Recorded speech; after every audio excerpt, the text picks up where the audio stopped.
Bonne et fructueuse année à chacun et à tous et bienvenue dans votre nouvelle émission Le Meilleur Réveil, spécialement concoctée pour vous dans un nouveau décor, nouveau plateau et surtout avec des rubriques alléchantes. Et parlant toujours de nouveautés, sachez que Guérite TV Monde, votre chaîne en ligne, siège désormais à Akonamboué, juste derrière l'hôpital El Fateh. Mesdames et messieurs, dans votre émission Le Meilleur Réveil, c'est ensemble que nous allons sublimer votre journée à travers les différentes rubriques. Dans la toute première, j'installe pour vous Evelyne Dossou pour la présentation de l'actualité de ce matin. Evelyne Dossou, bonjour. Bonjour à vous, Latifat Kowino. Dites-nous quelles sont les nouvelles d'aujourd'hui.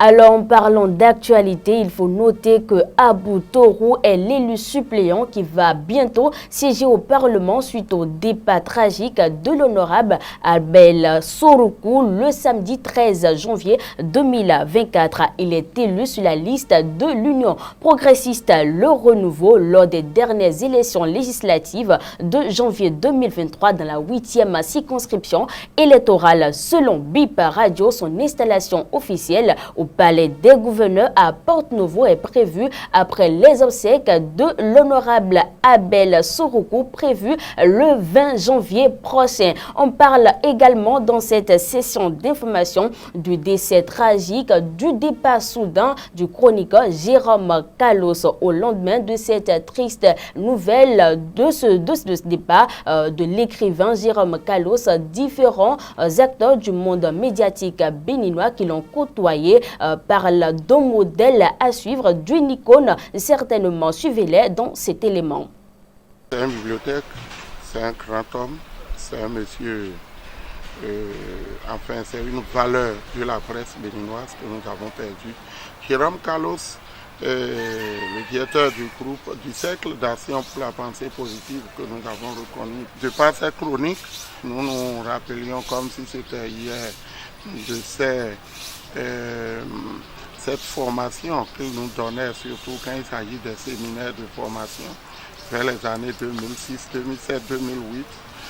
Il nous donnait des formations et que je me souviens encore des témoignages qu'il faisait et où il nous recommandait de ne pas être des gens qui vont juste pour des sandwichs ou bien des ateliers, des trucs, des séminaires à couvrir, non, qu'il faut être des journalistes d'investigation, qu'il faut aller sur le terrain, qu'il faut aller chercher l'information et la vraie que nous allons vendre, que c'est de révéler et c'est de par cette pratique que nous serions de bons journalistes là. Je me souviens un jour d'un séminaire d'un séminaire organisé par Albert Tewedjere et on l'avait invité, il était venu pour rendre une communication.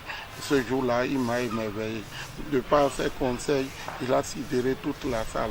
À l'âge là, on sait qu'il va partir, mais ce départ-là, c'est choquant et il va beaucoup nous manquer. Mais ce qui est sur les œuvres qu'il a laissées, de par son style, de par ses chroniques, vont toujours rester. J'avoue que déjà c'est une grosse et énorme perte pour nous jeunes acteurs de la presse au Bénin. C'est un grand vide que pratiquement personne ne peut combler parce qu'il s'agit en fait d'une valeur unique. J'ai l'habitude de l'appeler Tonton Jérôme. Tonton Jérôme est unique et inégalable dans notre métier. Inégalable pour son amour, inégalable pour sa bonté, son ouverture, son fair play et surtout son souci constant de voir la relève s'assumer, de voir la relève prospérer, de voir les fruits de ses mains, les semences qu'il a mises sur terre prospérer devant lui. Et je pense que, comme je l'ai dit dans une chronique témoignage hier, la plume, l'éternelle plume de tonton Jérôme, je pense que c'est important de lui rendre hommage. Moi, j'avoue que j'ai eu cette passion-là de devenir un modestement apprenti chroniqueur grâce, n'est-ce pas, aux œuvres de notre doyen qui s'en est allé. Et j'avoue que j'avais de l'admiration, j'avais du plaisir à le suivre régulièrement dans ses chroniques sur Cap FM, sur les chaînes de télévision. Et ça m'inspirait. Et j'avoue que c'est ça qui m'a forgé, c'est ça qui m'a formé, au point où je suis devenu le chroniqueur de la radio GRDC FM à Promisrété. Il a été une vraie école, il demeure une école. Et j'avoue que tonton Carlos est éternel. On ne peut que lui souhaiter un bon voyage, un très bon repos dans la céleste éternité. Pour que nous puissions nous autres également poursuivre les différents chantiers qu'il a ouverts, qu'il a entrepris, qu'il a engagés avant de partir. Je crois que c'est notre seule façon et l'élégante manière d'ailleurs pour nous de lui rendre un vibrant témoignage. Tonton Carlos, c'est l'homme de la parole libre, c'est l'homme de la réflexion, c'est l'homme du débat ouvert. Il pose la problématique dans la chronique, il lance le débat pour le développement et vous vous retrouvez. Donc c'est véritablement une école, une bibliothèque qui est partie. Et nous ne pouvons pas cesser, n'est-ce pas, de pleurer son départ. Je ne connais pas ce journaliste d'une certaine génération, un journaliste qui est dans le métier depuis plus de 10 ans et une vingtaine d'années, bientôt une vingtaine d'années comme moi, qui n'ait pas eu à croiser le chemin du doyen Jérôme Carlos.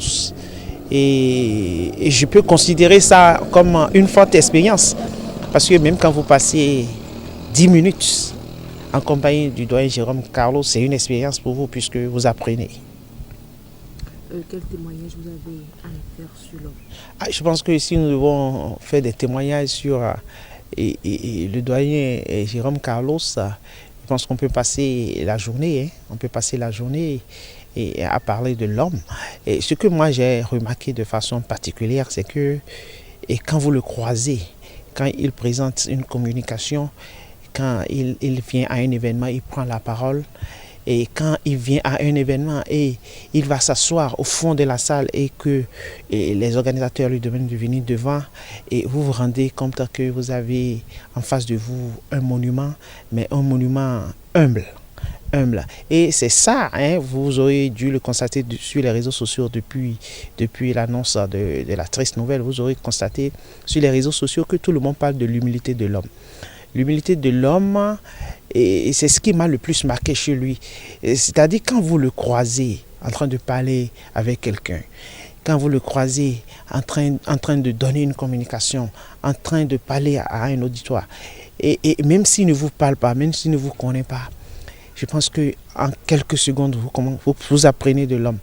Vous apprenez de l'homme, vous vous rendez compte qu'on peut être grand, on peut être géant, on peut avoir de l'influence, on peut être meilleur dans son domaine tout en restant humble, tout en restant accessible. Quand vous adressez un bonjour au doyen Jérôme Carlos de Regretté Mémoire, et je pense que la manière dont il vous répond, vous vous dites waouh. Mais quand même, c'est de Jérôme Carlos qu'il s'agit. Et je peux dire que c'est la presse béninoise, sinon le Bénin tout entier a perdu un grand homme. Certes, et nous sommes venus au monde pour vivre et un jour pour partir, mais comme on le dit chez nous, le vieillard ne nous suffit jamais, surtout quand c'est une bibliothèque. À part les hommages qu'on rend de part et d'autre à l'homme, qu'est-ce qu'on pourrait faire?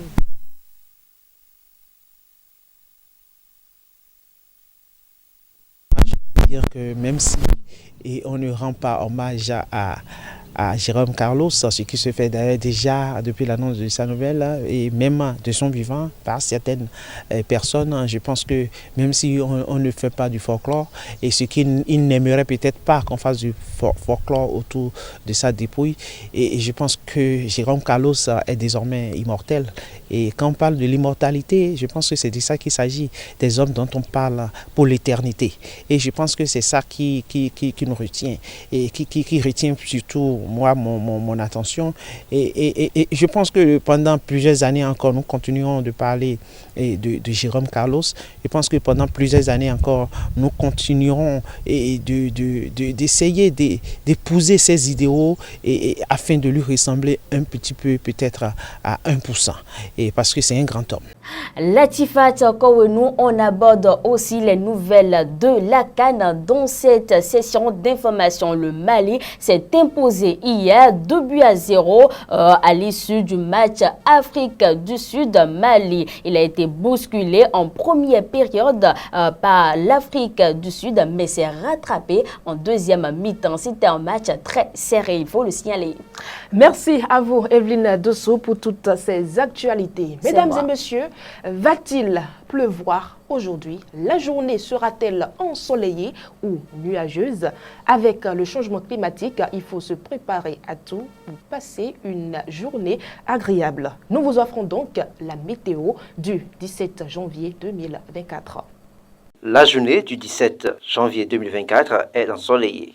Précipitation de 0% avec une humidité de 76%. Le vent est de 6 km par heure. Pour votre gouverne, le soleil s'est levé à 7h06 et le soleil va laisser place à la lune à 18h53. À demain pour d'autres prévisions météorologiques. Une autre charpente de cette émission, c'est le brief culturel. Suivez donc cet élément purement culturel. Ce mercredi 17 janvier 2024 aura lieu à l'Institut français de Cotonou en ciné-moment. Le film Le Grand Méchant Renard sera projeté à 16h précises dans l'auditorium de l'Institut. Ceux qui pensent que la campagne est un lieu calme et paisible doivent absolument regarder ce film. Il faut par ailleurs préciser que l'entrée est libre et gratuite. Mesdames et messieurs, dans cette émission, nous avons également pensé à votre bien-être car une journée sublime dépend de votre santé. Et pour ce faire, nous retrouvons de nouveau Evelyne Dosso. Evelyne Dosso, vous allez nous parler des accoucheurs d'or. Justement, Latifat Kowenou, ce n'est pas un thème qui relève de notre quotidien, on n'est pas habitué à ça. Mais les accoucheurs d'or, ça existe et plusieurs personnes en ont, mais ne connaissent pas son nom. Qu'est-ce que c'est? Voilà, les accoucheurs d'or, justement, c'est une excroissance de la peau et peut apparaître sur différents endroits de la peau. Ils peuvent apparaître sur les aisselles, au niveau des cous, sur la zone en bas du cuisse et autres endroits. Il faut préciser que les accrocheurs d'or peuvent mesurer jusqu'à plus d'un centimètre et il ne doit surtout pas être confondu aux verrues, aux grains de beauté. Vous allez voir les images sur l'écran. Voilà ce qu'on appelle accrocheurs d'or justement. Alors dites-nous, quelles sont les causes des accrocheurs d'or? Bon, jusque-là, Latifat Kowenou, les causes des accrocheurs d'or ne sont pas réellement connues. Donc on dit que ces accrocheurs d'or sont dus au frottement de la peau, apparaissent surtout chez les personnes âgées en raison des plaies. Quoi qu'il en soit, ces origines ne sont pas vraiment connues jusqu'à la date de ce jour, mais on les constate quand il y a frottement de la peau. Voilà. Je suis sûre que les internautes s'interrogent, mais comment traiter les accrocheurs d'or?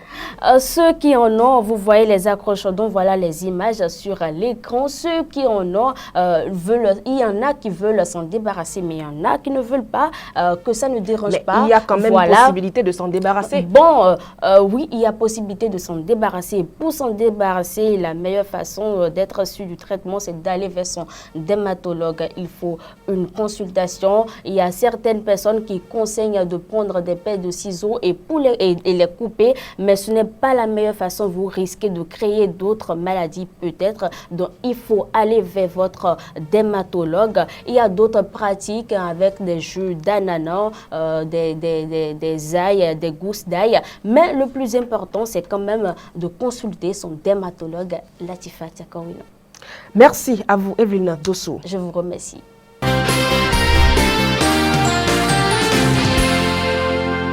L'interview matinale, c'est une autre pépite de votre émission Le Meilleur Réveil. Et pour ce premier numéro, nous allons parler du mouvement Jeunes démocrates récemment mis sur les fonds baptismaux le samedi 13 janvier 2024. Et pour ce faire, nous recevons pour vous Joseph Roubor, le président du mouvement. Joseph Roubor, bonjour.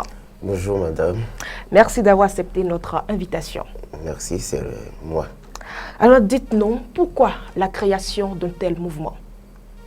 Bon, pour faire une petite, je dirais un petit historique, c'est les Béninois des deux sexes c'est-à-dire les jeunes béninois des deux sexes, qui se sont regroupés pour pouvoir mettre en place, c'est-à-dire un mouvement pour aussi accompagner les aînés et apprendre d'eux afin de pouvoir leur boiter les pas dans le futur.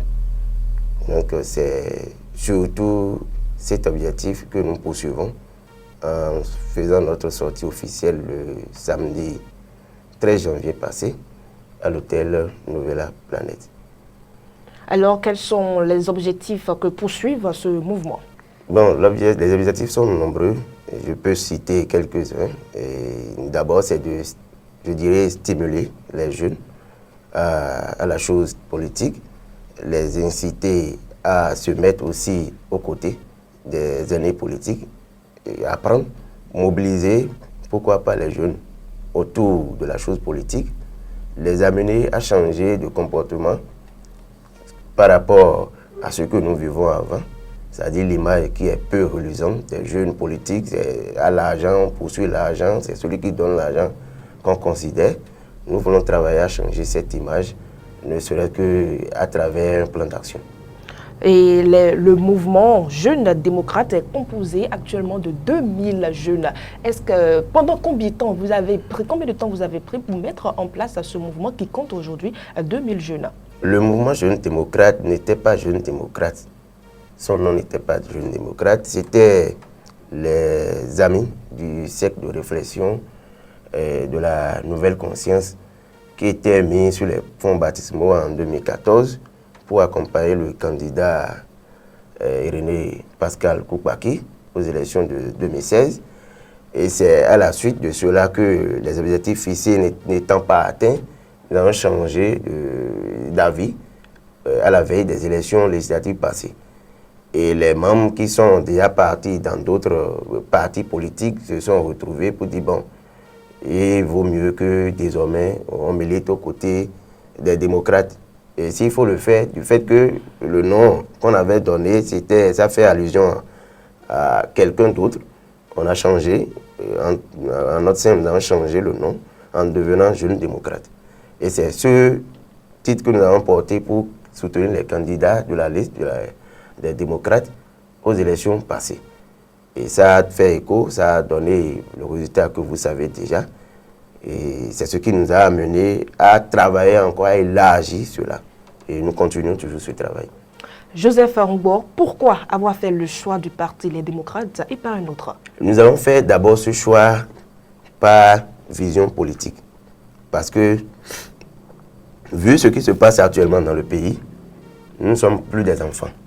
Nous vivons dans le pays et nous voyons. C'est juste un clan qui en profite de tout. Et ceux-là, ils pensent que, c'est-à-dire sans eux, les autres ne doivent plus vivre. L'injustice est devenue la règle dans le pays. Et pour nous, on ne peut plus rester silencieux à accompagner cela. C'est pourquoi les jeunes se sont réunis pour dire, bon, les aînés se sont battus jusqu'à se faire martyriser dans le temps. Pourquoi pas nous aussi, nous n'allons pas poser notre part. L'histoire retiendra que ces jeunes-là, ils ont fait quelque chose, mais c'est les aînés qui sont là, peut-être qui les a fait, qui ont fait du mal à ces personnes. Parce que les gens nous suivent un peu partout. C'est à eux de faire sortir des stratégies qu'il faut pour pouvoir changer cette image. Beaucoup de jeunes sont aujourd'hui incarcérés et on est en train de supplier le président de la République de laisser ces êtres humains retourner chez eux. Ça, ce sera aussi une grâce que lui-même recevra en retour. Mais comme il ne pardonne pas, c'est seulement Dieu qui pardonne. On laisse tout à Dieu gérer. Donc c'est ce que nous pouvons dire pour le moment. Nous suivons tout, nous vivons tout. Nous sommes chaque fois, ça dit, tractés. Et on est là, on est dedans. Nous-mêmes, nous allons faire en son temps, s'il laisse les choses comme cela se doit, en son temps, on va lui retourner encore l'ascenseur. Et en tant que président du mouvement Jeunes démocrates, comment comptez-vous mener la lutte pour gagner? Il y a quand même quelque chose à gagner. Hein. Tout à fait, tout à fait. La lutte, ce n'est pas des guerres, ce n'est pas une guerre de génération. Ce n'est même pas une guerre de renversement de quelqu'un, non. Le président qui est là actuellement est en train de faire son second mandat. Il a répété, il a martelé. Et celui qui est en train de faire second mandat ne peut plus parler de troisième mandat. Moi, je ne comprends pas français. Je ne dis pas que je suis allé à l'école, mais ce que je sais, il a dit second. Il n'a pas dit deuxième. Donc, il est en train de faire son second mandat. Et si vous voyez celui qui, dans notre adaï, on dit, comment on l'appelle, Medeidu Manga, Bobubon, Enaze Kunodran, ça veut dire qu'il veut se crier encore 12 années. Parce que le noyau serait amer. Est-ce que vous voyez maintenant, le Bénin lui a déjà donné ce que le Bénin a de meilleur, en lui donnant 2 mandats. Et si je suis à sa place, c'est de travailler à sortir par une porte meilleure, à réunir les Béninois autour de lui, pour que demain, pourquoi pas lui faire encore appel comme ça se passe au Libéria. Nous, on aime que nos leaders, ça dit, se complètent. Aujourd'hui, le président Talon est au pouvoir. Le président Yahi a été utilisé pour plusieurs missions au nom de la République. Les jeunes aussi ont leur place. Les jeunes ne sont pas là pour acclamer tout le temps. Il faut forcément les orienter. Est-ce que vous voyez, dans une équipe, il y a le capitaine qui draine les autres. Et nos aînés députés qui sont devant nous aujourd'hui, c'est ce qu'ils sont en train de faire, sinon on ne serait pas là. Il faut tenir la main de la jeunesse, leur montrer la vraie voie à suivre. Au lieu chaque fois de victimiser la jeunesse pour dire que c'est nous qui sommes toujours les rebelles, nous ne sommes pas des rebelles. Vous n'êtes pas des rebelles, mais vous avez certainement des activités pour... C'est vrai que le lancement a été fait le samedi. Quelles sont déjà les activités que vous prévoyez faire sur le terrain? Les activités sont, je dirais, nombreuses. Tout de Le suite, là, samedi prochain, d'abord, nous allons faire le point de notre sortie, c'est-à-dire le point organisationnel et financier à l'hôtel Béova à Tango. Ceux qui sont concernés sont déjà invités, ils ont déjà les invitations. Et à cette séance, nous allons faire, c'est-à-dire nous allons essayer de voir les faiblesses et la force de ce que nous avons fait. Parlant d'activité, et d'ici à là, il y a un projet que nous allons lancer à l'école de nos leaders. Et nous allons recevoir, que ce soit députés ou leaders politiques de toutes les circonscriptions du Bénin. Et à ces séances, c'est à ceux-là de nous dire, voilà comment nous l'avons fait dans le temps et nous sommes toujours là. Parce qu'il faut toujours aller à l'école des aînés pour comprendre ce qui s'est passé dans le passé et pour préparer le futur. Dans d'autres partis qui disposent d'organisations de jeunes du Bénin, il y en a qui luttent pour l'autonomisation des jeunes. Chez vous, ce n'est pas le cas. Apparemment, chez vous, c'est juste pour créer un cadre politique, amener les jeunes à participer à la vie politique. Est-ce que seulement ça ou bien il y a aussi d'autres aspects que vous défendez? En politique, aucun jeune ne peut pas défendre une autonomie sans les aînés qui sont là. Parce que quand vous bousculez, vous-même vous serez bousculé. Il vaut mieux tenir la main de ces aînés, de ces sages. Parmi eux, il y a des sages. Parce que ce ne sont pas tous les aînés qui sont sages. Parmi eux, il y a des sages. Vous tenez leur main pour pouvoir aller là où vous pouvez défendre maintenant la valeur de la jeunesse. Et pour défendre, il faudrait que vous-même d'abord, vous inculquez, c'est-à-dire vous auto-inculquez des valeurs. Et ce sont ces valeurs-là que vous venez prôner. Ce n'est pas là, c'est pas quand vous venez à la face des autres que vous allez commencer par parler d'autonomisation de la jeunesse.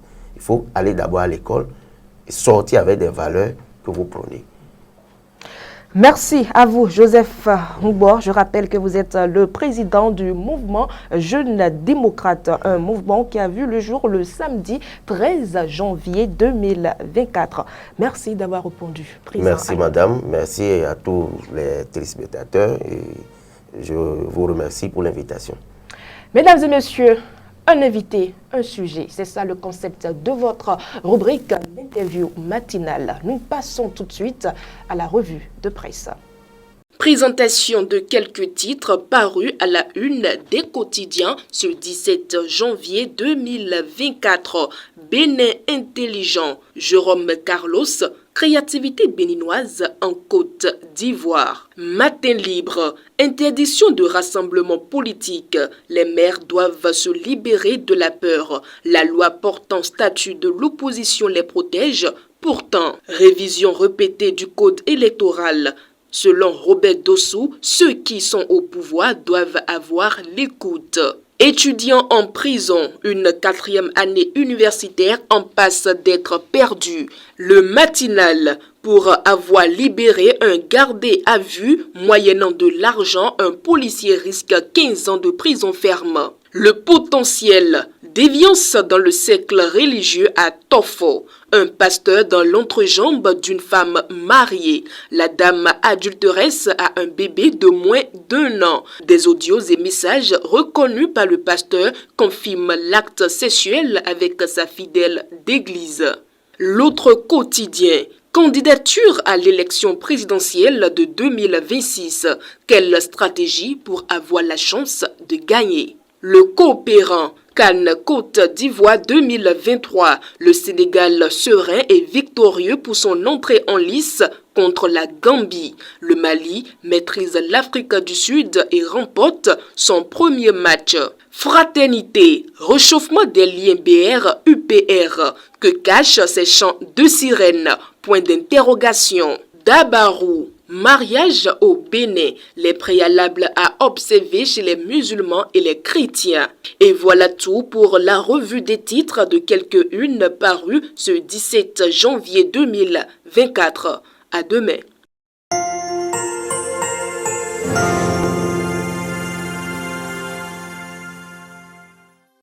Mesdames et messieurs, je vous annonce que Evelyne Dosso est encore sur ce plateau. Et cette fois-ci, elle ne va pas nous parler des accrochardons, mais elle va plutôt nous présenter un petit plat, un petit déjeuner, ce qu'il faut prendre un petit matin pour bien démarrer sa journée. Evelyne Dosso, c'est bien ça? Ah oui, c'est bien ça. Latifat Kouenou, pour bien démarrer sa journée, il faut pas s'alourdir le matin, il faut prendre quelque chose de très léger, une bouillie par exemple, peut-être du thé, et puis voilà, parlant de bouillie, vous pouvez prendre de la bouillie de riz, voilà, de la bouillie de riz qu'on prépare, comme les autres bouillies, mais avec de petites particularités, puisque c'est du riz, il faut mettre le riz au feu avec une quantité un peu plus élevée d'eau, ce qui va permettre d'avoir ce que vous voulez comme résultat. Voilà un peu. Et vous pouvez prendre ça avec du lait, du sucre, comme vous le désirez. Voilà. Et si c'est, je prends l'exemple d'une personne âgée, le sucre n'est certainement pas conseillé. Justement. Donc, est-ce qu'il faut forcément le sucre pour prendre cette bouillie, ou bien ça peut se prendre tout simplement comme ça? Bon, ça peut se prendre tout simplement comme ça, ou bien vous pouvez mettre du sucre, mais peut-être une quantité très réduite de sucre. Voilà. Merci à vous, Evelyne Dosso. Je vous en prie. Mesdames et messieurs, vous savez, c'est dur partout. Battez-vous seul pour votre réussite. Sinon, vous devez haïr votre famille, vos amis pour rien. Parce que, en réalité, personne n'est obligé de vous aider. C'est très difficile d'être déçu quand vous n'attendez rien des autres. Merci de nous avoir suivis car c'est la fin de ce premier numéro de votre émission Le meilleur réveil. Merci d'avoir été des nôtres et à demain pour d'autres informations et d'autres sujets. Coup de marteau! Pou, pou, pou, pou, pou. Hey.